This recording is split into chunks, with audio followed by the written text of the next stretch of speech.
அனைவருக்கும் வணக்கம். இங்கிலீஷில் பேசினா தமிழில் பேசினா எனக்கு கொஞ்சம் டவுட் ஆகிடுச்சு. எப்படி பேசினாலும் நாங்கள் செய்ய போகிறதில்ல. ஓகே, உங்களோட பேக்ரவுண்ட் எல்லாம் வந்து நீங்கள் அனைவரும் செல்ஃப் ஹெல்ப் குரூப்லேயே வந்திருக்கிறதா சொன்னாங்க. அட்லீஸ்ட் நீங்கள்லாம் என்ன ஆக்சுவலாக நீங்கள் பண்ணுறீங்க?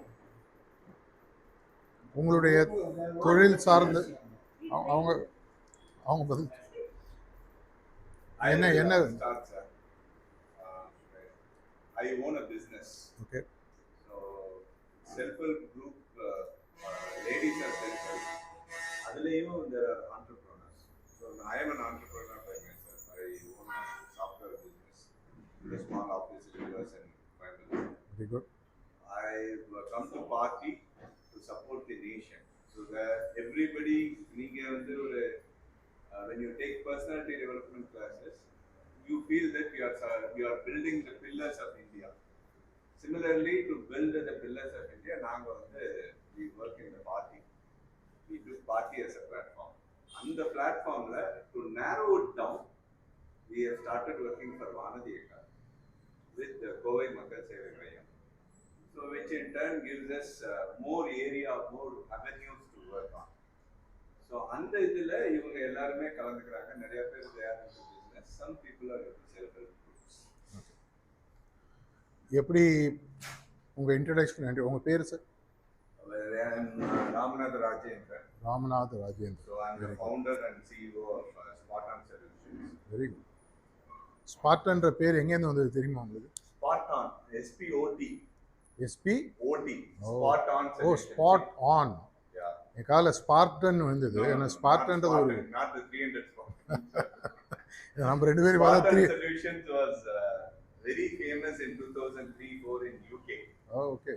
So I grabbed the name from that because I was doing business in UK at that time. You are spot on that name. Yeah. Good. நம்ம எல்லாருமே வியாபாரம் பண்ணுறது அவர் நம்ம சகோதரர் சொன்ன மாதிரி நண்பர் சகோதரர் எப்படி எடுத்தாலும் ஃபைனலாக எதுக்காக நம்ம வியாபாரம் பண்ணுறோம்?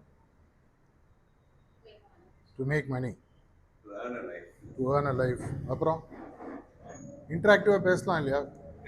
ஏன்னா ஆக்சுவலாக என்னை வந்து ஒரு இன்ட்ரடக்ஷனில் பர்சனாலிட்டி இது நான் என்னோடது ஆக்சுவலாக பார்த்தீங்கன்னா என்னோடய ப்ரொஃபஷன் சைடில் பார்த்தீங்கன்னா I more like a business consultant. We work pan Asia C chain கன்சல்டிங்னு ஒரு நிறுவனம்.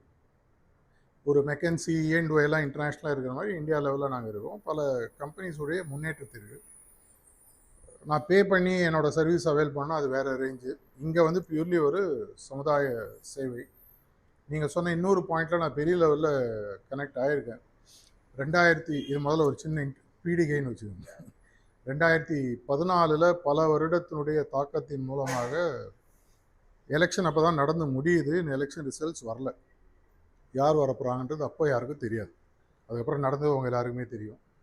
15 மார்ச் 2014 நீங்கள் போய் யூடியூப்பில் பார்த்தீங்கன்னா இருக்கும், க்ளோரியஸ் இந்தியான்ற ஒரு கான்செப்ட் எடுத்து இந்தியா எப்படி உலகத்தில் ஒரு முதல் எப்படி ஒரு வீக்ஷித் பாரத் 2047 பிரதமர் வச்சிருக்காரோ அதே மாதிரி எப்படி இந்தியா ஒரு சூப்பர் பவர் ஆகணுன்றதை பற்றி என்னுடைய சிந்தனைகள் தாக்கங்கள் ஒரு 16 வீடியோவாக நான் இப்போ போட்டிருக்கேன். அது நீங்கள் போய் பார்த்தீங்கன்னா உங்களுக்கு தேடி பார்த்தீங்கன்னா கிடையாது, சேனலில் இருக்குது இதெல்லாம்.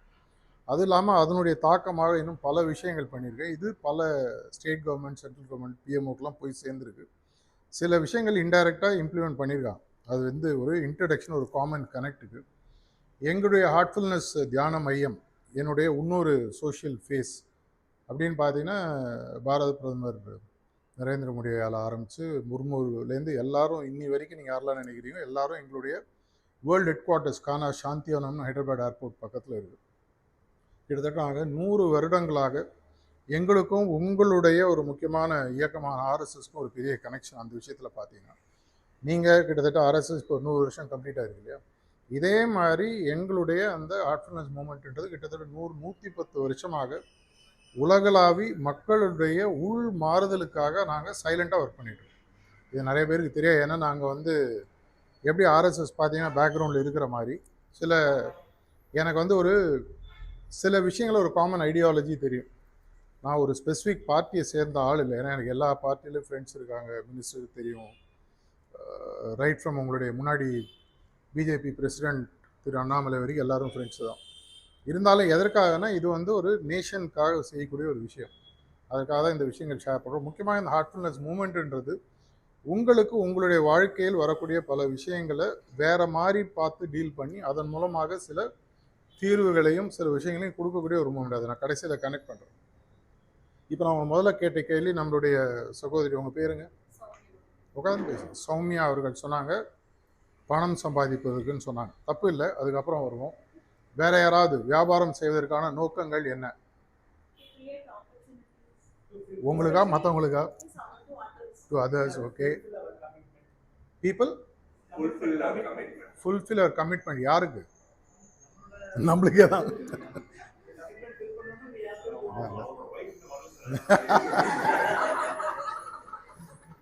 நானும் கிட்டத்தட்ட அதே மாதிரி தான். என் ஒய்ஃபும் வரல. ஐ மீ மை செல்ஃப்னு சொல்லுவாங்க. நம்ம உலகத்தில் எல்லாருமே பார்த்தீங்கன்னா அநேகமாக உலகம் என்னை சுற்றி தான் சுழலுது இல்லையா? இந்த உண்மையில் ஒத்துக்காதவங்க யாராவது இருக்கீங்களா? நிறைய பேர் வந்து ஒத்துப்பாங்க, ஆனால் நான் என்னங்க ஒத்துக்க, ஊரில் ஒத்துக்க மாட்டேன்றாங்க. உலகத்தில் ரொம்ப முக்கியமான ஆள் யாருங்க? பாரத பிரதமராக இருக்கட்டும், யூஎஸ் பிரசிடென்ட் என்ன அட்வைஸ் கேட்டு தான் உலகத்தை நடத்தணும். கரெக்டாக? அப்படி தான் நீங்களே நினைக்கிறீங்க. உங்களுக்கு தெரியும். ஏன்னா எனக்கு நல்லா ஞாபகம் இருக்கு. இப்போ ஸ்கூலில் 7ஆம் கிளாஸ் படிக்கும்போது ஒரு கட்டுரை போட்டியில் நான் வின் பண்ணேன்.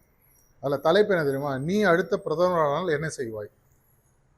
7ஆம் கிளாஸ் படிக்கிறவன், என்ன வயசு இருக்கும்? 12 வயசுன்னு வச்சு. நான் ஒரு பெரிய விஷ்லிஸ்ட் எழுதினேன். இதை மாற்றிடுவேன், வில்ல வளைச்சிடுவேன், வானத்தை அது பண்ணிவிடுவேன், இது பண்ணிவிடுவேன். இனி வரைக்கும் அதெல்லாம் ஒன்றும் பண்ணல. இதே மாதிரி நம்ம எல்லாருக்குமே உலகத்தை எப்படி மாற்றணும், உலகத்தை எப்படி செய்யணும், இது ஒரு பெரிய ஒரு கதை இருக்குது. நீங்கள் படிச்சிருக்கீங்க, ஒரு ஜென் ஸ்டோரின்னு சொல்லுவாங்க. இந்த ஜென் ஸ்டோரியில் ஒருத்தன் என்ன மாதிரி ஒரு இளைஞனாக, இப்போ இளைஞன் இல்லை, கண்டிப்பாக பார்த்ததில் கண்டுபிடிச்சிருப்பீங்க. அந்த இளைஞனாக இருக்கக்கூடிய காலகட்டத்தில் உலகத்தை மாற்றலான்னு கிளம்பினானா. ஒரு 40 வயசு ஆச்சு, பார்க்குறான் உலகெல்லாம் மாறுற மாதிரி இல்லை. அட்லீஸ்ட் நம்ம நாட்டையாவது மாற்றுவோம். 50 வயசு ஆச்சு, நாடு மாறல. அப்புறம் பார்த்தலாம், அட்லீஸ்ட் நம்ம மாநிலத்தை மாற்றலாம். 60 வயசு மாநிலம் மாறல. 70 வயசு ஆச்சு, என் தெருவை மாற்றலாம். இல்லை 80 வயசில் அவன் குரு வந்து சொன்னான், டே அறிவு இல்லை, முதல்ல ஒன்றை மாற்றி தொலை. ஒன்றை நீ மாற்றிருந்தானா மற்றவெல்லாம் ஆட்டோமேட்டிக்காக மாறிடுவாங்க. உலகத்தில் உங்களை சுற்றி நடக்கக்கூடிய விஷயங்களை நீங்கள் பார்க்கக்கூடிய பார்வை உங்கள்கிட்ட என்ன மாறுதல் இருக்கோ அதுதான்.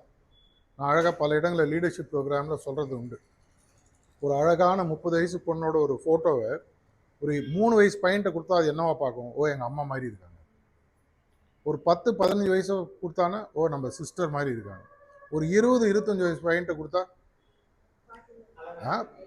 அழகா பாட்டியா, ஏம்மா இவங்களை கல்யாணம் பண்ணிட்டா எவ்வளோ ஜாலியாக இருக்கும்ல, எவ்வளோ அழகாக இருக்காங்க. ஒரு 40 வயசு போகும்போது ஐயோ நம்ம பொண்ணுக்கு இது மாதிரி இருக்குது, கல்யாணம் பண்ணி வைக்கணும். 60 வயசு வரும்போது என்ன இது பொறுப்பு இல்லாமல் இப்படிலாம் போஸ்ட் கொடுத்துருக்கு, உலகம் எப்படி இருக்குது பாரு. அதே ஃபோட்டோ பார்க்குற விதம் மாறுது. எது மாறி இருக்கு? உள்ள மாறி இருக்கு. இந்த மாறுதலை நீங்கள் சின்ன வயசில் எவ்வளோ வேகமாக கொண்டு வருவீங்களோ அந்த அளவு உங்களுக்கு பெட்டராக இருக்குன்ற ஒரு விஷயத்தை புரிய வைக்கிறது தான் எங்களுடைய ஆற்றல் பயிற்சியோட மையக்கருத்து. அதுக்கப்புறம் வர அவங்க சொன்னாங்க பணம், நீங்கள் சொன்னீங்க என்னுடைய ஆப்பர்ச்சுனிட்டி, இவங்க சொன்னது மற்றவங்களுக்கு கொடுக்கக்கூடிய ஆப்பர்ச்சுனிட்டி சொன்னீங்க. நீங்கள் வந்து கமிட்மெண்ட் யாருக்கு இன்னும் சொல்லலை. வேற யாருக்கா ஏதாவது இருக்கா? எதற்காக தொழில் பண்ணுறோம்? இப்படிலாம் இன்னும் போய் சொல்லிட்டு இருக்கீங்களா? இது எனக்கு இந்த டீலிங் எனக்கு பிடிச்சிருக்கு. நம்மளுடைய ராமநாதன் மகேந்திரன் என்ன சொன்னீங்க? ராமநாதன் ராஜேந்திரன். அது கான்டெக்ட் பார்த்தீங்கன்னா நம்மள அசோசியேட்டிவ் மெமரி கிரியேட் பண்ணோன்னா இந்த பக்கம் ராமநாதன் வச்சுக்கோங்க, இந்த பக்கம் ராஜா வச்சுக்கோங்க. இதெல்லாம் ஸ்கூலில் நாங்கள் சொல்லிக் கொடுக்குற விஷயம். நீங்கள் எதோ சொல்ல வந்தீங்க போல. ஏங்க ஒரு பிஸ்னஸ் மேன் தானேங்க அவரு. இது நான் பாலிடிக்ஸ்லாம் பேசல, ஆனால் இன்னைக்கு அரசியலே எப்படி நடக்குது பல இடங்கள்ல. கரெக்டு தானே? அதனால அது விட்டுரும். வேற யாராவது வேற கருத்துக்கள் வச்சிருக்கீங்களாமா? யாராக இருந்தாலும் பேசலாம். வியாபாரம் எதுக்காக செய்கிறோம்? எதுக்காக தெரிஞ்சு, அதாவது போகிற இடம் தெரிஞ்சுனா தான் போகிற பாதையை வகுக்க முடியும் இல்லையா? உங்களுக்கு போகிற இடம் தெரியலன்னு எப்படி போகிற பாதையை வகுக்க முடியும்? இப்போ நான் ரோட்டில் இறங்கி இந்த ரோடு எங்கே போகுதுன்னு கேட்டால் என்ன முதல்ல அவங்க என்ன கேள்வி கேட்பாங்க? நான் எங்கே போனால் உங்களுக்கு என்ன, இந்த ரோடு எங்கே போகுதுன்னு தானே கேட்டேன். அப்படி தானே பதில் சொல்லணும். அப்படின்னா நீங்கள் எங்கே போகிறீங்கன்னு உங்களுக்கு தெளிவு இருக்கணும் இல்லையா? நீங்கள் தொழில் செய்கிறீங்க, 10 லட்சம் டர்னோவரோ 10 கோடியோ, இல்லை அம்பானி அதானி எலான் மஸ்க் மாதிரி 3000 கோடி 30,000 கோடி 3 லட்சம் கோடி பண்ணுறீங்கன்னு வச்சுக்கோங்க. எதுக்காக பண்ணுறோம்? என்ன at the end of the day அமெரிக்காவில் ஸ்டாண்டர்டாக சொல்கிறது WIFM. என்னங்க அதுக்கு அர்த்தம்? What is in it for me? நம்ம ஊரில் சொல்லுவாங்க, உன் வீட்டுக்கு வந்தால் நீ என்ன கொடுக்குற, நீ என் வீட்டுக்கு வந்தால் என்ன கொண்டு வர. எனக்கு என்ன? ஆமாம், நான் இப்போ இங்கே வந்தால் எனக்கு இதனால என்ன பெனிஃபிட்டு, நான் உங்க வீட்டுக்கு வந்தால் உங்களால் எனக்கு என்ன பெனிஃபிட்டு, இவ்வளோதான் மேட்ரு. அப்படின்னா இன்னைக்கு நீங்கள் இங்கே வந்திருக்கிறதுக்கான ஒரு காரணத்தை நான் ஃபுல்ஃபில் பண்ணாதான் உங்களுக்கு ஏதாவது பிரயோஜனமாக இருக்கும். நிறையா சொல்லுவாங்க, 1/2 மணி நேரம் 1 மணி நேரம் சூப்பராக என்னப்பா பேசணும் அதாங்க தெரில, அது மாதிரி பேசிட்டு போகிறதுக்காக நான் வரல. அப்படின்னா உங்களுடைய தேவைகள் என்ன? 3 தேவைகள் இது வரைக்கும் வந்திருக்கு. பணம் சம்பாதிக்கணும், நீங்கள் வந்து டைரெக்டான பதில் சொல்லலை, ஒரு பெரிய பிஸ்னஸ் பண்ணணும், ஆப்பர்ச்சுனிட்டி கொடுக்கணும், கமிட்மெண்ட்ஸ் இருக்குது, வேறு ஏதாவது என் பணத்தை எல்லாம் போட்டு நஷ்டத்தை உருவாக்கி கஷ்டப்பட்டு வாழ்க்கையை முடிக்கணும், அது மாதிரி யாரும் இருக்கீங்களா? இல்லை. 1990s பார்த்தீங்கன்னா 1970s ஒரு பெரிய எக்கானமிஸ்ட் ஒருத்தர் இருந்தார், டேனியல் ஃப்ரைட்மேன் இன்னும் ஒரு பேர். அவர் என்ன சொன்னார்னா, the purpose of the business is to make ப்ராஃபிட்னு ஒன்று சொன்னார். அது கிட்டத்தட்ட ஒரு 30-40 வருடங்கள் உலகளாவி எல்லா கம்பெனியுமே பார்த்தீங்கன்னா வேர் ட்ரிவன் பை P&L. P&Lனா என்ன? இந்த பக்கம் நீங்களாம் பெரிய கம்பெனி ஸ்பாட் ஆனால் பதில் சொல்லுவீங்க. நாங்கள் வந்து வாழ்க்கையில் முதல் முறையாக சுய உதவி குழுவில் ஆரம்பிக்கிறவங்களுக்கு சில விஷயங்கள் ப்ராஃபிட் அண்ட் லாஸ் அக்கௌண்ட்டுன்னு சொல்லுவாங்க இல்லையா. அதாவது என்னுடைய வியாபாரம் நான் நடத்துவது பணம் சம்பாதி, இது ஓகே. 1990s அந்த மாடல் கொஞ்சம் உலகளாவி மாற ஆரம்பிச்சது. அப்போ வந்து பார்த்தீங்கன்னா 1997-98 அப்போ தான் அந்த எமோஷ்னல் இன்டெலிஜென்ஸ் இந்த மாதிரி கான்செப்ட்லாம் கொஞ்சம் ஃபேமஸ் ஆக ஆரம்பிச்சு. டேனியல் கோல்மன் ஒரு ஃபேமஸ் ஆத்தர், இஏன்ற சப்ஜெக்டில் ரொம்ப நிறையா ரிசர்ச் பண்ணி இன்றைக்கி அதுக்கப்புறம் எஸ்கியூ நிறையா விஷயங்கள் வந்திருக்கு. அவர் மூலமாக அதுக்கப்புறம் வந்தவங்க ரிசர்ச் பண்ணி கண்டுபிடிச்சது வெறும் பணம் மட்டும் முக்கியம் இல்லை, 3 விஷயங்கள் முக்கியம் அப்படின்னு சொல்லி ட்ரிபிள் பின்னு ஒரு கான்செப்டை இன்ட்ரடியூஸ் பண்ணாங்க. இந்த ட்ரிபிள் பின்றது பார்த்தீங்கன்னா ப்ராஃபிட், அடுத்தது பார்த்தீங்கன்னா பீப்புள், 3வது பார்த்தீங்கன்னா பிளானட்னு சொல்லுவாங்க. நான் வேறு பணம் சம்பாதிச்சா போகாது, இந்த பணம் யார் மூலமாக வருகிறது?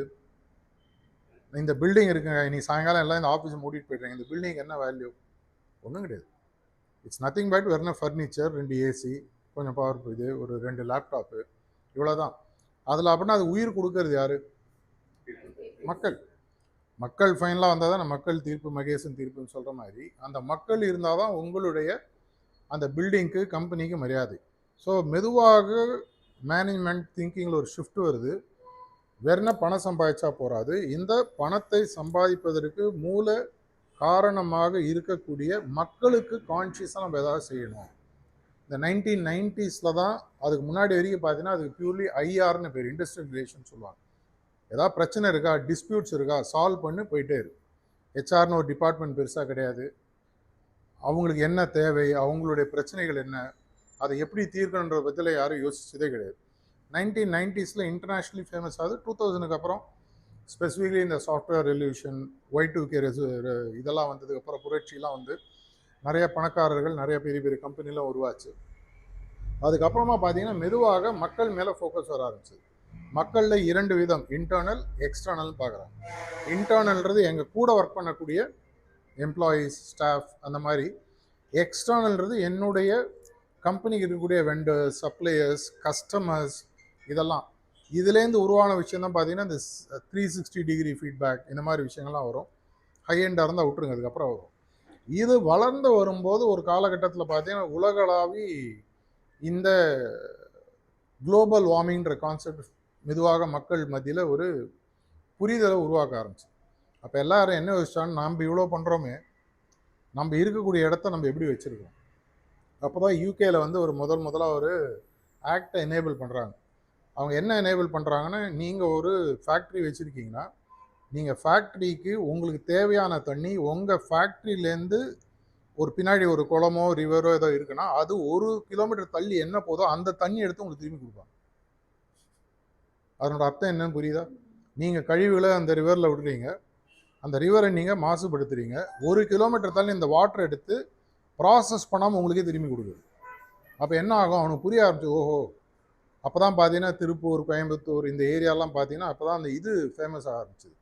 வேஸ்ட் வாட்டர் ட்ரீட்மெண்ட், நம்ம இந்த டைமிஷன் வந்து உருவாக்கக்கூடிய இண்டஸ்ட்ரி, அதை சால்வ் பண்ணக்கூடிய இண்டஸ்ட்ரி பார்த்தீங்கன்னா வேஸ்ட் வாட்டர் ட்ரீட்மெண்ட் பிளான்ட்ஸ், அந்த இடிபி, ஐடிபி எல்லாம் அதெல்லாம் உங்களுக்கு ஃபேமஸ் ஆச்சு. அப்போ தான் அந்த 3வது கான்செப்ட் ஃபேமஸ் ஆகுது.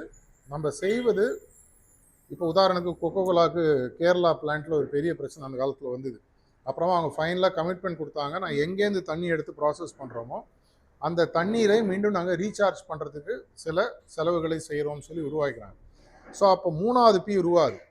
ஒரு கம்பெனி நடத்துறதுக்கு 3 விஷயங்கள் தேவைன்றதை எல்லாரும் உணர ஆரம்பித்தாங்க. இன்றைக்கும் அன்ஃபார்ச்சுனேட்லி பார்த்தீங்கன்னா இந்த எம்எஸ்எம்இ, இந்த எஸ்எம்இ, சிறு குறு தொழில் செய்பவர்களுக்கெல்லாம் இது இன்னும் ஃபுல்லாக அதனோட இம்பேக்ட் புரியலை. நம்ம எல்லாருமே என்ன நினச்சிட்டு இருக்கோன்னா, உலகத்தில் எது நடந்தாலும் எனக்கு ஒன்றும் நடக்காது. நேற்று கூட ஒரு இடத்துல பேசும்போது நான் சொல்லிட்டு இருந்தேன், நவம்பர் 2019 முதலாக ஊகான் அப்படின்ற ஒரு பிளேஸ் கேள்விப்பட்டிருக்கீங்களா? அங்கேருந்து என்ன வெளியில் வருது? முதல்ல சின்னதாக ஒரு வைரஸ் ட்ரெயின் வெளியில் வருது. அந்த வைரஸ் ட்ரெயின் வெளியில் வரும்போது இதனால் என்ன ஆகிட போகுது அப்படின்னு விட்டாங்க. கொஞ்ச நாள் வந்தோன்னா அதை பற்றி பேச ஆரம்பிச்சு, அதுக்கு பேர் வச்சாங்க, கோவிட்னு பேர் வச்சாங்க. அதுக்கப்புறம் பார்த்தீங்கன்னா ஜான்வரியில் மெதுவாக தாய்வானு அந்த மாதிரி இடங்கள்லாம் போகுது. திரும்பி பார்த்ததில் மார்ச் 3வது வாரம், மார்ச் 2020 3வது வாரம் ஜனதா லாக்டவுன் 3 நாள், கரெக்டாக. அதுக்கப்புறம் பார்த்தீங்கன்னா ஒரு 3-4 மாதம் லாக்டவுன், பக்கத்து தெருவுக்கே போக முடியாது. அந்த மாதிரி காலகட்டத்தில் தான் பல பேர் சமைக்கவே கற்றுனாங்க, நான் உட்பட. என்ன ஆச்சுன்னா, நாங்கள் ஒரு கல்யாணத்துக்காக போயிருந்தோம். நான் முன்னாடி நாள் கிளம்பி வந்துட்டேன். என்னோடய ஒய்ஃபும் பொண்ணும் வெளியூரில் இருக்காங்க, வரணும். டக்குன்னு ஜனதா லாக்டவுன்.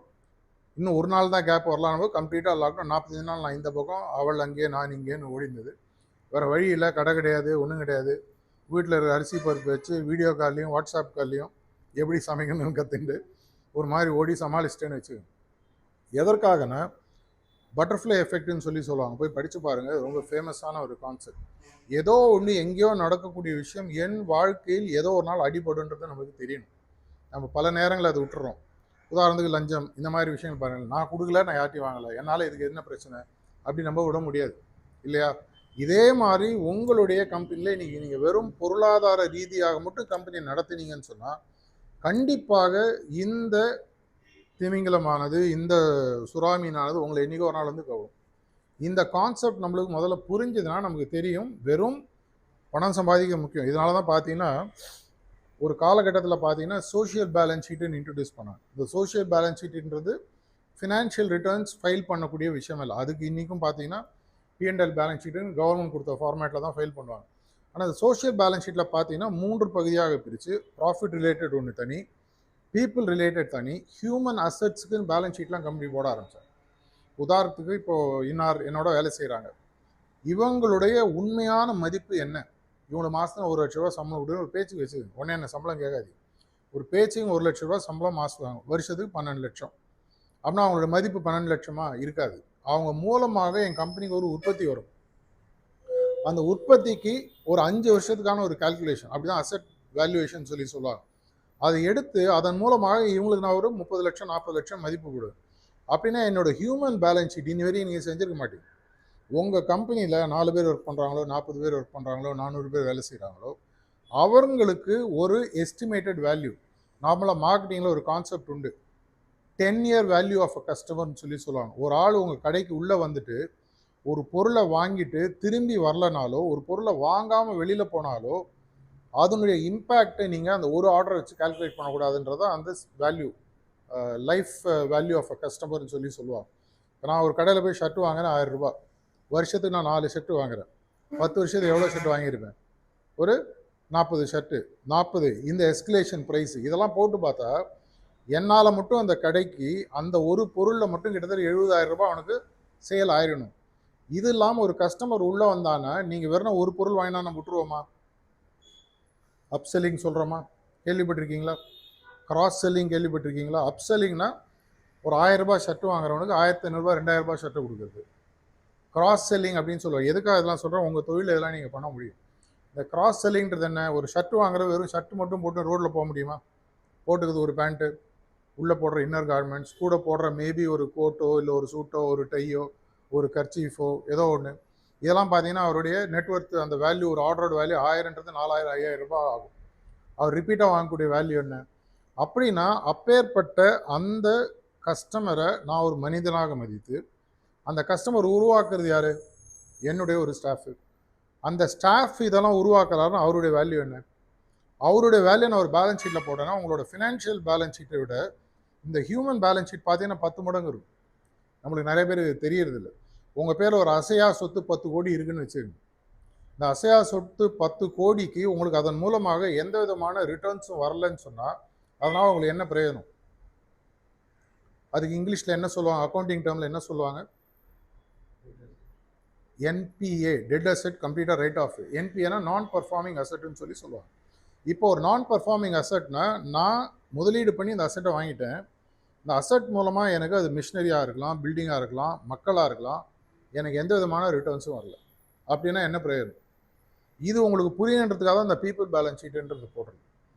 இவங்க என்னுடைய அவங்க ஆக்சுவலாக அசையும் சொத்து தான். ஏன்னா அவங்க பில்டிங் மாதிரி நிற்கிறதில்ல, நடக்கிறாங்க. கரண்ட் அசெட்ஸ் அது மாதிரி வச்சுக்கலாம். இருந்தாலும் இதன் மூலமாக போடும்போது எனக்கு அவங்களோட வேல்யூ கிடைக்கும். மூணாவது நான் சொன்னது இந்த பிளானட்ன்ற விஷயம். இப்போ நான் ஒரு இடத்துல வியாபாரம் பண்ணுறேன். நான் உருவாக்கக்கூடிய இன்னைக்கு வந்து பார்த்தீங்கன்னா கார்பன் கிரெடிட் ரொம்ப ஃபேமஸ் ஆயிடுச்சு. கார்பன் கிரெடிட்டை வாங்கி விற்கிறதே ஒரு வியாபாரமாக பண்ணுறாங்க. யாராவது கேள்விப்பட்டிருக்கீங்களா? இன்றைக்கி அது இன்டர்நேஷ்னலி ரொம்ப ஃபேமஸ் ஆயிடுச்சு. கிரெடிட்டை வாங்கி விற்கிறது. நல்லா இருக்கு, வெரி குட். இன்றைக்கி ஆக்சுவலாக இன்டர்நேஷ்னல் பார்த்தீங்கன்னா கார்பன் கிரெடிட்ன்றது பெரிய இண்டஸ்ட்ரி. எங்கேருந்து வேணால் வாங்கி எங்கே வேணால் விற்கலாம். இப்போ உதாரணத்துக்கு இப்போ இன்டர்நேஷ்னல் உங்களுக்கு பையர்ஸ் வராங்கன்னா நீங்கள் எவ்வளோ கார்பன் ஃபுட் பிரிண்ட் உருவாக்குறீங்க, இந்த கார்பன் ஃபுட் பிரிண்ட்டை நியூட்ரலைஸ் பண்ணி அதோட பெட்டராக நீங்கள் சொசைட்டிக்கு செய்யறதுக்கு கார்பன் நியூட்ரலைசேஷன் ஒர்க்கோ இல்லை வேறு விஷயங்கள் செய்கிறீங்களா?